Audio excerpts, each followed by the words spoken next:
Hello, welcome to my channel. My name is Annie, and in this video I will be talking about another Stephen King book, this one being a collection of short stories. Since I'll be talking about several different stories, I thought it would be fun to do something a little different, and I decided that I was going to grade each story as I went along, according to my opinion, of course. Stephen King has written several short story collections, from Nightmares and Dreamscapes to Skeleton Crew, Different Seasons, 4 Past Midnight, just to name a few. But this was his very first. Skeleton Crew was published in 1978, and it is Stephen King's 4th published novel. There are 20 stories in Night Shift, and because of that I am going to set this video up in sections or parts, this being part 1 of course. And without further ado, here is my report card for Stephen King's The Night Shift.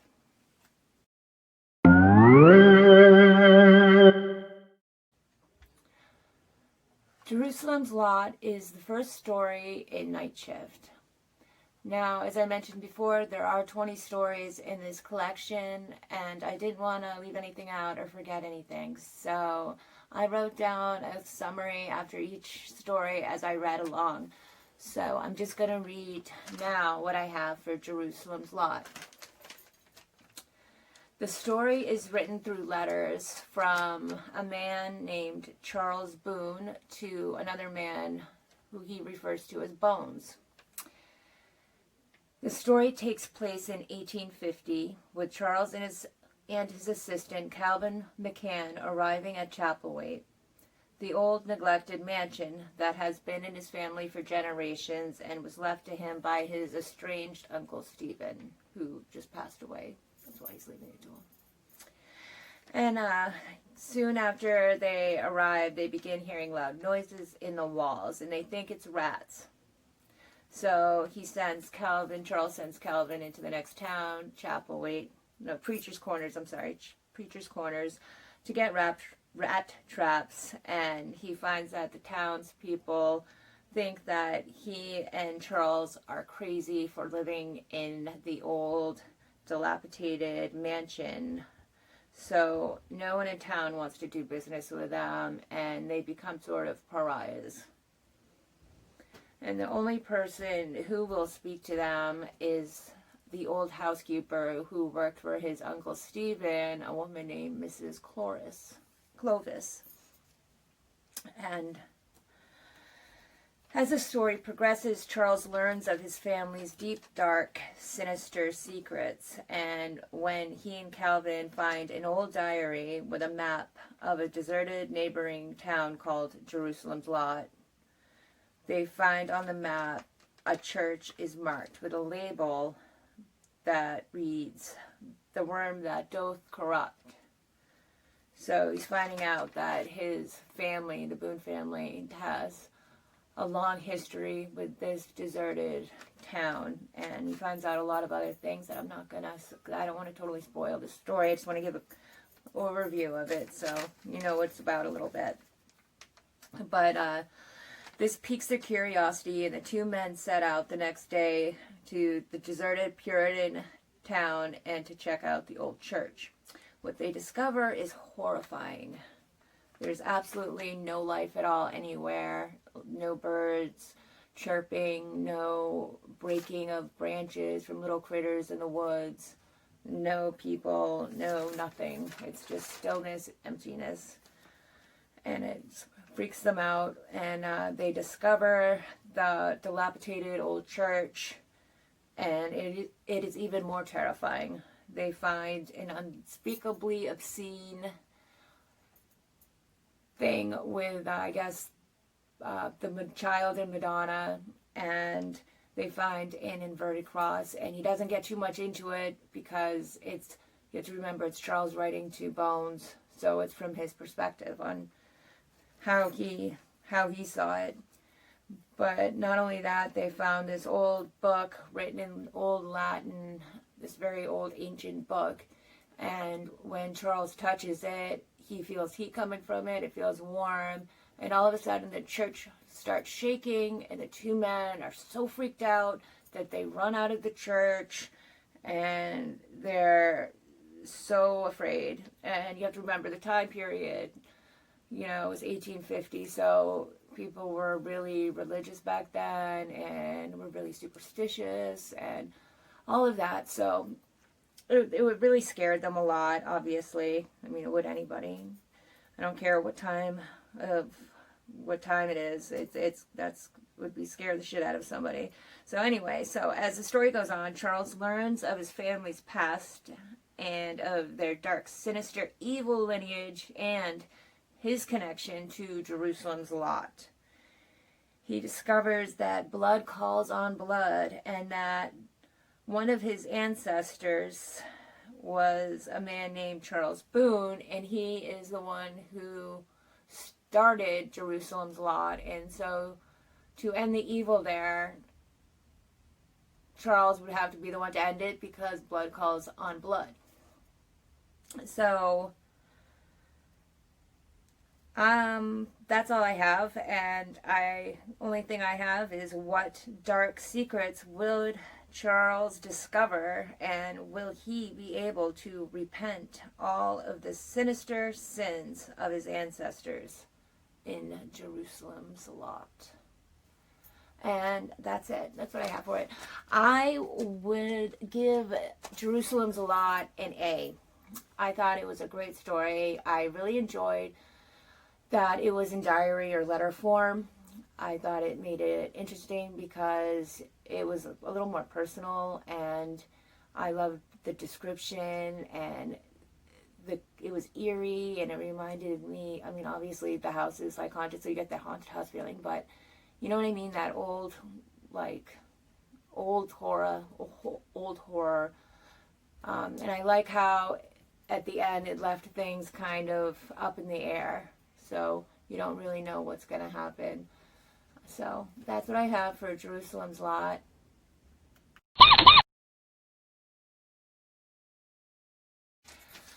The second story in Night Shift is a story called Graveyard Shift, and it's not that I like the story. I like the story, but I have such an absolute phobia of rats. So because of that, I didn't like it. The story itself was a good story, but because of my irrational fear of rats, ugh. Nonetheless, I did write a quick summary of the story for anyone who doesn't share the same phobia as me. So I'm gonna just read to you what I have for Graveyard Shift. So, a drifter named Hall is working during the summer at a textile mill in Maine. Most of the guys take a vacation the week of the 4th. His boss, a hard-ass named Warwick, refers to Hall as college boy, and tells Hall that he's going to put a few guys on to work during the holiday week, and asks if he would like to work too, telling him that during the holiday he'd get double pay. The job entails cleaning out the basement of the building, which hasn't been touched in over 12 years. Hall agrees, thinking the extra money would be nice. So the only problem is rats. When Hall and a few other guys go down to the basement, there are rats everywhere. With years' worth of boxes and old newspapers, it was a perfect place for rats to make nests. These rats were huge, too. A guy named Ray Upson is sent home after a giant rat as big as a cat jumped onto him.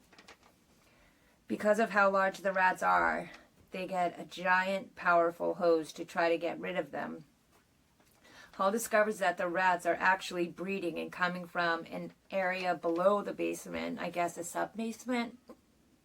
And he suggests that Warwick help them, his boss, because his boss is bossing them all around but not doing anything. I'm sure we've all had a boss like that, right?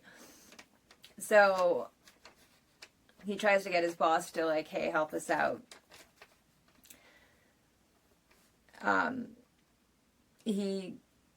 Warwick tries getting out of it, of course, and Hall shows him how much of a college boy he is and tells Warwick he is well aware of all the safety codes and violations and rules that he is breaking, especially regarding vermin, such as rats. So Warwick angrily agrees to go down with him to help deal with the problem, and when they encounter bats, rats, they are beyond huge. Some as big as 3 feet tall. You think about that. These rats are surrounding them from every direction and are pretty much trapping Warwick and Hall as they go around toward the trap door leading to the lower level below the basement. When they find what they find there is horrifying. The creature is the queen of the rats, and she is a huge mutation of something only in nightmares. Now, will Hall and Warwick make it out alive?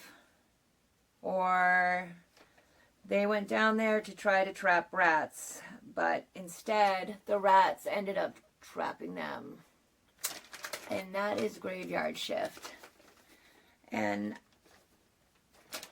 I guess I give it a C because it was a good, solid story, but I just really hate rats. But if you don't care about rats, you might have given it a better grade. It's just a rat thing freaks me out. But maybe because it's so creepy and creeped me out so much and I had such a feeling about it, I should give it maybe a B or a C. But that's my take on Stephen King's Graveyard Shift.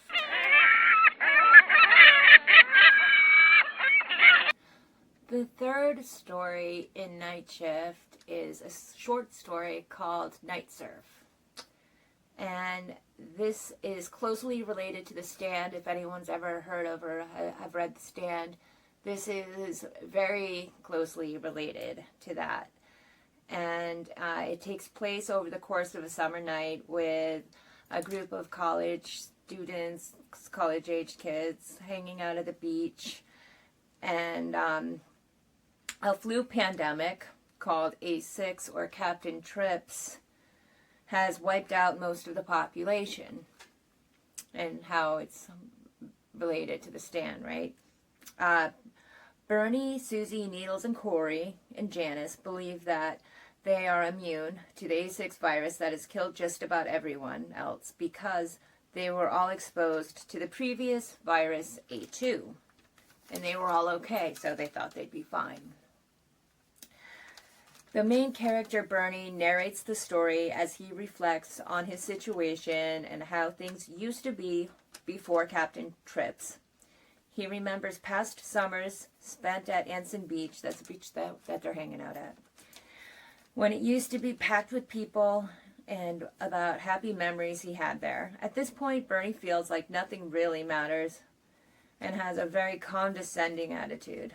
The group has a menacing and maleficent outlook, and they even kidnap a man who's dying of the virus, and they make a funeral pyre out of old driftwood and things they find along the beach, and they burn the man alive. And they do this because they think that it would be some sort of sacrifice to whatever gods that may be out there, and that they would become definitely immune and be protected from the virus because of their sacrifice. At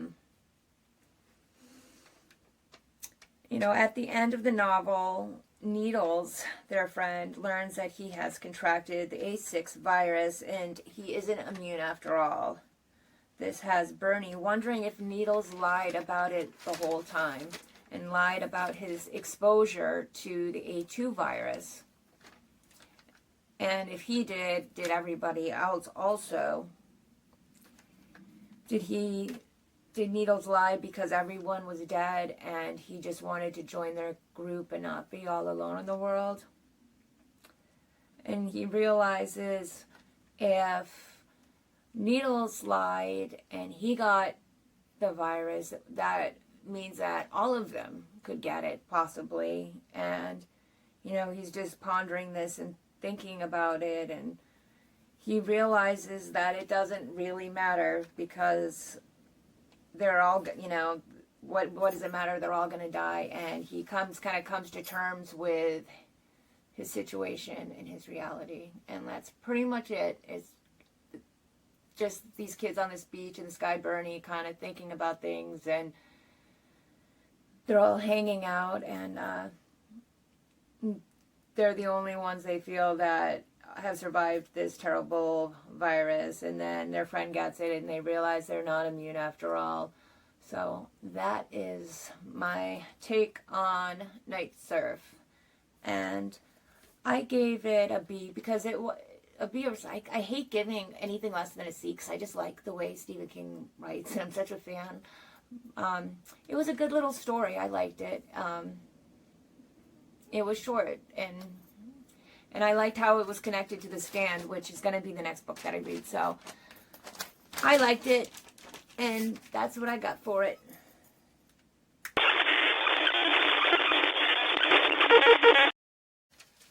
So the fourth story in Night Shift is a story called I Am Doorway, and it is very sci-fi.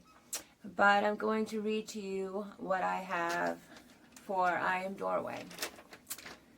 The story is narrated and told through the perspective of a crippled ex-astronaut named Arthur, as he tells his friend Richard of the horrible space mission he had when they had to orbit Venus, and how he was exposed to some weird alien mutagen. Arthur explains that unlike Moon or Mars, which only had rocks and dust, Venus gave him an ominous feeling and described it as a haunted house in the middle of deep space. He had a really horrible experience with this orbit around Venus, and when returning home from the mission, he had a bad landing with his co-pilot, Corey, that caused Corey to die and causes Arthur to become a paraplegic. So the whole experience was very traumatizing for Arthur, and after being back for a while, Arthur's hands become extremely itchy, and he discovers these sores all on his hands, and when he touches them, it's all mushy, and they become little eyes. And when he closes his eyes, he realizes that he's still seeing, and he's seeing what's on the little eyes are seeing, and the aliens. He realizes that his body's been invaded by an alien presence of some sort, and he can to spy on Earth, and these little hands are like a doorway for them into our planet to spy on us, and he can feel their hatred and their disgust for Earth and for man. And there was this kid that used to walk on the beach near his house every day, and he disappeared, and he thinks that he did something to him because I think he's got these like maybe flashes, and he's trying to tell his friend this, that I think I killed that kid, like that local boy. I think I did. And his friend tries to tell him, "You're crazy, Arthur. You didn't do that because you can't even walk. You're paraplegic. How could you?" And he's like, "No." And because, the eyes are spying on him, Arthur wraps his hands so that they can't see and spy on other people. And he's talking to his friend Richard, and Richard's trying to tell him, no, let me see your hands. I'm sure you're just crazy. And as you're reading the story, you're not sure if he really is crazy, or is this really happening, or is this in his head. So he shows, finally, he didn't want to show him at all. He wanted to protect Richard because he knew that the alien eyes would see him and want to hurt him. So he's very reluctant about it, but eventually he gives in, and he tells him, he's like, "Listen, if I tell you to run, because please just do that for me before I show you. Please listen to me." And he's like, okay, I will, I promise. So he shows him his hand and wraps it, and all of a sudden Arthur gets such immense hate for his friend Richard, and he tells him to run. So Richard runs, and they're outside, and outside there's like a thunderstorm going on. And because he's got the aliens are taking over him, he reaches up toward the sky, toward the clouds and the lightning, and he throws a lightning, I guess, at Richard, and Richard dies instantly.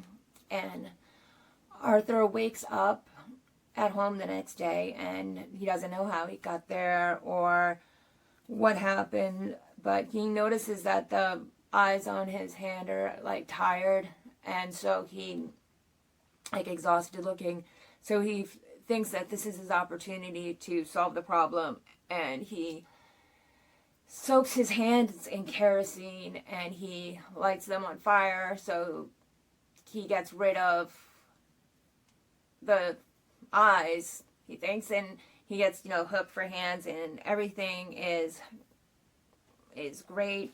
And a couple months later, he feels this intense itch on his chest, which his hands were really itchy when he discovered what was on them. So that's where it leaves you. It leaves it up in the air again. And I thought it was kind of cool. I like the sci-fi, and I like weird things, and I like just when things are so wacky and crazy. So, and this definitely was wacky and crazy. These eyeballs on the hand, and spying and taking over this paraplegic's body for aliens to kill people.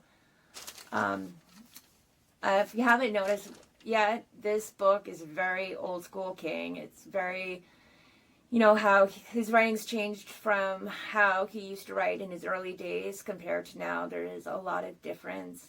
Not necessarily bad, just different. But his early stuff was really dark, and I like it. So that is my take on Doorway. I give it an A. So that's it.